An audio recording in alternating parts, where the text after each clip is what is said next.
நம்ம SR ப்ராப்பர்ட்டிஸ்ல low பட்ஜெட்ல ஒரு தென்னந்தோப்பு சேலுக்கு வந்திருக்கு. இங்க தென்னையை விட வாழை தான் அதிகமா இருக்கு. கேப்ல நல்ல காயோட தென்னை மரமும் நிக்குது. காலையில எழும்பி நம்ம வாழைத்தோப்புக்குள்ள ஒரு நடைய போட்டீங்கன்னா அவ்வளோ மனநிறைவா இருக்கும். அதுவும் இந்த மழை டைம்ல நம்ம வாழைத்தோப்பை சொல்லவே வேண்டாம், ஜம்முன்னு இருக்கு. சுத்தி வாழை, அப்படி ஒரு கிளைமேட்டு, அதுலயும் கேப்ல கையை வச்சு பறிக்க உயரத்திலே நல்ல காய் உள்ள மரம். கொஞ்சம் மெயின்டைன் பண்ணிங்கன்னா நல்ல வாழை கொலை போடும். நிறைய வாழைகள் கொலை போட்டிருக்கு. அதே பக்கத்துல நிறைய தென்னைகளும் நல்ல காய் பலத்தோட தான் இருக்கு.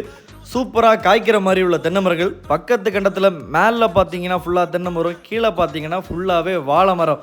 இது மொத்தம் 28 சென்ட் ஆஃப் லேண்டு. தார் ரோடுக்கு பக்கத்தில் தான் நம்ம லேண்ட் இருக்குது.